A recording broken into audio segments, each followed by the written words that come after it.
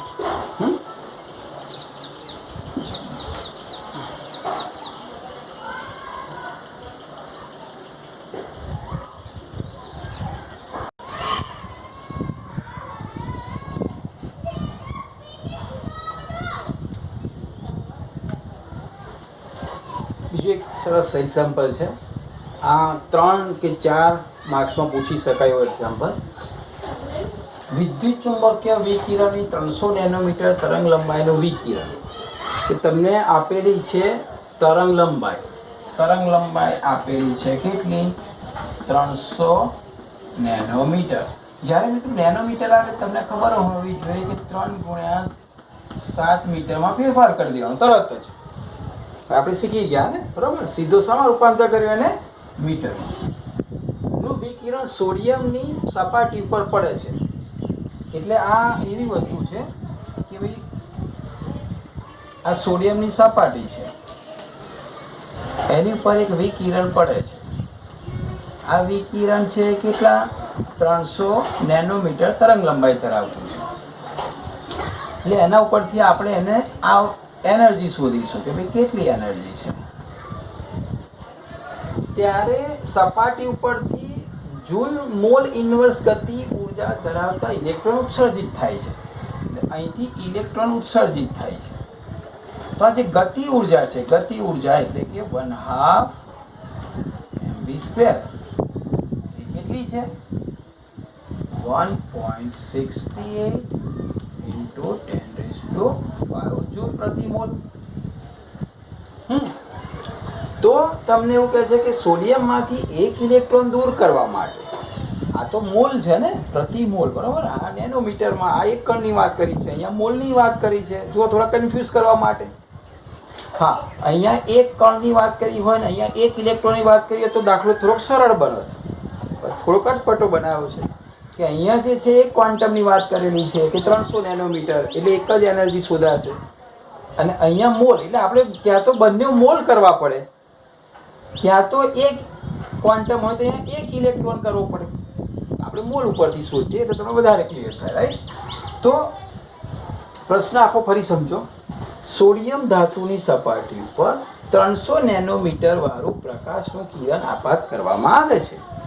તો એમાંથી જે ગતિ ઉર્જા છે આટલી ગતિ ઉર્જા ધરાવતા ઇલેક્ટ્રોન મુક્ત થાય છે. તો એક ઇલેક્ટ્રોનને મારે મુક્ત કરવો હોય તો આની એનર્જી કેટલી જોઈએ એવું પૂછ્યું છે. h0 થ્રેશોલ્ડ એનર્જી કેટલી જોઈએ, અને એટલી એનર્જી માટે મારે કેટલી તરંગ લંબાઈ વાળો પ્રકાશ આપાત કરવો પડે ખાલી મુક્ત કરવા. એટલે કે જે આવૃત્તિ છે, થ્રેશોલ્ડ આવૃત્તિ પણ આવૃત્તિ શોધવાની છે ને એના ઉપરથી તરંગ લંબાઈ શોધવાની છે. આપણે સ્ટેપ બાય સ્ટેપ જઈને વધારે ખ્યાલ આવશે. સૌથી પહેલા આપણે દાખલો ગણીએ તો તરંગ લંબાઈ 300 નેનોમીટર એટલે મીટરમાં ફેરવી પહેલા એનર્જી શોધી નાખીએ, પણ એક મોલની શોધી નાખીએ. તો એનો મતલબ એવો થયો કે ભાઈ એક મોલ ફોટોન હોય એની એનર્જી કેટલી, તો NhC/λ. તો આપણે એ શોધી નાખીએ NhC/λ. ચલો n કેટલા 6.022 ગુણ્યા 10⁻23 ઘાત. h કેટલા 6.626 ગુણ્યા 10⁻34 ઘાત જૂલ સેકન્ડ. c કેટલા 3 ગુણ્યા 10⁸ ઘાત મીટર સેકન્ડ ઇન્વર્સ. તરંગ લંબાઈ કેટલી 3 ગુણ્યા 10⁻7 ઘાત મીટર. આ શું આવશે, એક મોલ ફોટોન. એટલે અહીંયા આપણે મોલ ઇન્વર્સ લખી શકીએ. આ જગ્યાએ મોલ ઇન્વર્સની સંખ્યા છે ને એટલે પ્રતિ મોલ. તો સેકન્ડ ઇન્વર્સ જાય, મીટર જાય. એટલે આ જે જવાબ આવશે ને એ જૂલ મોલ ઇન્વર્સ. હા, જૂલ મોલ ઇન્વર્સ નો જવાબ આવશે. તો આ જવાબ લગભગ આવશે 3.99 ગુણ્યા 10⁵ ઘાત જૂલ મોલ ઇન્વર્સ આવે. અચ્છા, આ શું આવ્યું ફરી સમજાવું. આ જે વિકિરણ આપાત કરીએ છીએ એવું એક મોલ એનર્જી જોઈએ છે આપણે, એક કણની નહીં. કારણ કે અહીંયા મોલ છે, પ્રતિ મોલ છે. આ છે ને જૂલ, એ જૂલ મોલ ઇન્વર્સ છે. કારણ કે એ લખ્યું છે જૂલ મોલ ઇન્વર્સ. તો આ મોલમાં રૂપાંતર કર્યા. આપણે એક ફોટોની શોધી શક્યા પણ ડાયરેક્ટ જ લીધું કે ભાઈ n વડે ગુણી નાખો એટલે એક મોલ ફોટોનની એનર્જી આવી. હવે સમજો, એક મોલ ફોટોન અહીંયા આપાત કરીએ, સામે એક મોલ ઇલેક્ટ્રોન છે આટલી ઉર્જાથી બહાર નીકળે છે. એટલે આ કઈ ઉર્જા થઈ, ગતિ ઉર્જા થઈ. તો કેટલીક એનર્જી આપણે આટલી એનર્જી આપી, આટલી ગતિ ઉર્જા, તો હવે જે એનર્જી રહી એ કઈ રહી, પેલા ધક્કો મારવો પડે, રાઈટ? તો હવે ડાયરેક્ટ સૂત્ર લખવું હોય તો કેવી રીતે લખાય, જો અહીંયા સમજીએ આપણે કે ભાઈ આપણે તો એનર્જી શોધીએ મોલ વાળી. તો કેટલી, તો સૂત્ર તમને આવું ખબર છે મિત્રો કે ભાઈ h is equal to h0 plus 1/2 mv². આ તમને સૂત્ર ખબર છે. આ h એટલે આપણે શોધીએ, આ 1/2 mv² એટલે આપેલું છે. આપણે શોધવાનું છે h0 થ્રેશોલ્ડ એનર્જી. તો એ સૂત્ર કરતા બનાવી દઈએ ને આપણે h0 અને સૂત્ર કરતા બનાવી, તો આમ બાજુ આવે માઇનસ થાય. તો અહીંયા h -1/2 mv². કિંમતો મૂકી દઈએ. h તો આ રહી 3.99 ગુણ્યા 10⁵ ઘાત માઇનસ આની કિંમત અહીં આપેલી છે 1.68 ગુણ્યા 10⁵ ઘાત. એકમ સરખો જ છે, joule mall inverse, joule mall inverse, બરોબર. આની બાદબાકી કેવી રીતે થાય આપણે શીખ્યા હતા પહેલા ચેપ્ટરમાં. કે ઘાત સરખા કરવા પડે તો ઘાત તો સરખા જ છે એટલે આની બાદબાકી આવી રીતે થાય 3.99 માઇનસ 1.68 કૌંસની બહાર 10 ની 5 ઘાત એકમ પણ બહાર સરખો નીકળે કેટલો છે જૂલ મોલ ઇન્વર્સ ક્લિયર થયું અને એનો જે જવાબ આવે છે એ જવાબ છે 2.31 આનો જવાબ અહીંયા લખું છું 2.31 ગુણ્યા 10 ની 5 ઘાત જૂલ મોલ ઇન્વર્સ આટલી જોઈએ મિત્રો હા ફરીથી એટલે હવે તમે જે પેલા આ સૂત્રમાં મૂકશો ને તો આ જવાબ વત્તા આ જવાબ બરાબર આ જવાબ આવશે આ બંનેનો સરવાળો કરશો તમે તો આ જવાબ આવશે કારણ કે અમે જ શીખ્યા એનર્જી જે સંચયનો નિયમ છે નવી ઉત્પન્ન ના થાય અને જે છે એ નાશ ના થાય એટલે એનર્જી વહેંચાઈ ગઈ તો શું થયું જો એને આટલી એનર્જી મોલવાળી વહેંચી આટલી એની ઉપર પડી તો સોડિયમમાંથી આટલી એને ધક્કો મારવામાં વપરાય આટલી તો એને ધક્કો મારવામાં વપરાય બાકી શામાં રૂપાંતર થઈ ગઈ ગતિ ઉર્જામાં ક્લિયર થયું આટલી એનર્જી હતી આટલી એને ધક્કો મારવામાં વપરાય અને આટલી બાકીની શામાં આવી ગઈ ગતિ ઉર્જામાં આવી ગઈ પણ આપણે અહીંયા પૂછ્યું છે કે ભાઈ એક ઇલેક્ટ્રોનને દૂર કરવા કેટલી જોઈએ તો ખરેખર એને દૂર કરવો હોત ગતિ ઉર્જામાં ના જાત તો આ જે છે ઇનફ છે આટલી એનર્જી જોઈતી હતી પણ આ વધારે છે કે બાકી ગતિ ઉર્જામાં રૂપાંતર પામે એટલે પ્રશ્ન એવો છે કે ભાઈ મારે તો એક મોલ ઇલેક્ટ્રોન દૂર નથી કરવા હવે પાછા એવું કહે છે મારે તો એક જ ઇલેક્ટ્રોન દૂર કરવો છે તો આ તો એક મોલે આવ્યું બરાબર તો તમે બહુ સીધી વસ્તુ છે તમે શું કરશો લખ્યું હશે ને ચેકી નાખું છું બરાબર હવે આ રીતે આવશે આ તો પ્રતિ મોલે છે એટલે એનો મતલબ એવો થયો કે આપણે તો એક ઇલેક્ટ્રોન જોઈએ છે તો આ તો મોલે આવી તો આવી રીતે થાય ને કે ભાઈ 6.022 ગુણ્યા 10 ની 23 ઘાત મોલ ઇનવર્સ માટે મારે કેટલી એનર્જી જોઈએ 2.31 ગુણ્યા 10 ની 5 ઘાત જૂલ મોલ ઇનવર્સ મારે તો એક ઇલેક્ટ્રોનને મુક્ત કરવો છે ભાઈ આટલા બધા નહીં એક ઇલેક્ટ્રોનને દૂર કરવા કેટલી જોઈએ હવે જવાબ આવશે તો એક ઇલેક્ટ્રોનને દૂર કરવા માટે કેટલી જોઈએ 2.31 into 10⁵ જૂલ મોલ ઇન્વર્સ અપન 6.022 ગુણ્યા 10 ની 23 ઘાત મોલ ઇન્વર્સ છે તારે તો આ એનર્જી જે આવી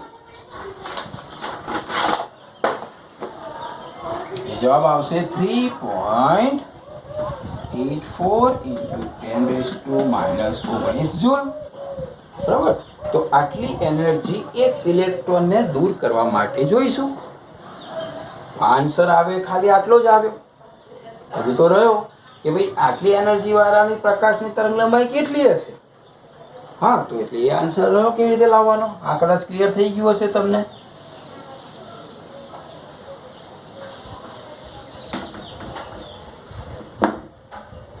જો 3.84 આ જે છે ને એ એક ફોટોની એનર્જી આવી એટલે આવી 3.84 into 10⁻⁻⁹